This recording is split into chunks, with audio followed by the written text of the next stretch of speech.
On KBOI 2 News this morning. Way up here on the desk, we have our brackets filled out, ready to go. Our producer's ready to go. He's been feeding us little tips. And actually, speaking of feeding, he says that last year's NCAA tournament from previous years, there was like more than a 20% jump in the amount of chicken wings consumed. About a 20% jump in pizzas ordered. All right. So I think we can break this. Pizza? I will personally do my best to break that mark. I think we can break it, especially if you win our contest that we're promoting or that we're doing here on idahonews.com. You can go to the station link there at the top and then contests. And the whole thing is sponsored by Wingers. They're a huge contributor to it. So you get free wings for a year if you do well in this bracket challenge. So that could help you, and that could help the number of wings eaten bump up even more. And in case you need help, if you're allowed to invite friends, I like all the sauces. I like hot, I like sweet barbecue, hot barbecue, medium, buffalo. Name them all. I'm a little more picky on the spices, but I promise not to consume as many of them as Brian would. So you might want to invite me over instead, so there's more for you. All right, well, whichever way you shake it, I think both of us are here physically. Our minds might be elsewhere with March Madness starting. Ohio State playing today in Boise. Gonzaga playing today in Boise. They could face each other on Saturday, so tomorrow might be the last day that you see us sitting here nicely together. Okay, we'll get you started with your weather headlines this morning. We do have a few isolated showers in the forecast, not only right now, but as the day goes on.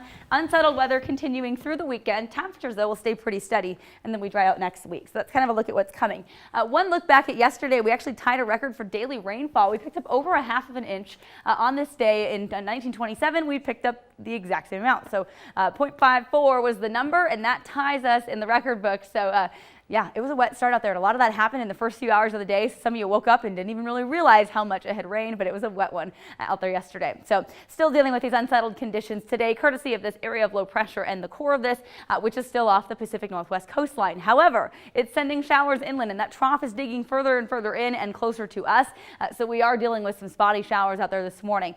Some light snow up toward Cascade and McCall along Highway 55 and over into parts of the Weiser Basin, but spotty showers now starting to develop around the Treasure Valley this morning. They're very light and hit or miss, so it depends on where you live. You might wake up to some wet pavement. Could deal with a little bit of that on the commute into work. Overall, though, today not looking too bad. So maybe an isolated shower out there, especially this morning into the first part of the afternoon. I do think we clear out as we get into the evening tonight. High temperature of 50 degrees right around 4 or 5 o'clock in the afternoon with a good mix of sun and clouds, but those stray showers are just going to come and go as they please. So Futurecast even showing possibility of some light snow developing over Idaho's mountains this morning and continuing into the first part of the afternoon. Light snowfall amounts 1 to 2 inches for areas like McCall, maybe 4 to 6 for some of the highest peaks between today and tonight. We, though, meanwhile, get a nice little period of clearing as we get into the afternoon and evening today. So the hope is that we'll dry out a little more. Tomorrow looks a little more showery, but still everything pretty spotty as far as those showers, but it could be a mix of rain and snow. Good thing is no snow accumulation is expected, and we'll just kind of watch for this trend to continue Friday into Saturday, watching a little more activity. So Saturday possibly more active. Keep the umbrella close by possibly as you get out towards St. Patrick's Day if you're headed out and about on the day or into the evening. Otherwise, not too bad. That St. Patrick's Day forecast, though, again, not the best that we've seen. Last year we were in the 70s for daytime highs. This year, how about upper 40s? We'll have to do with what we get. Mostly cloudy conditions, a few showers out there on Saturday. Same story for Sunday, but hopefully what we see this weekend will be nothing to spoil your plans completely. Just know that you may want to keep the rain jacket close by just in case. All right, upper 40s to low 50s, as I mentioned, all the way through that 7-day forecast.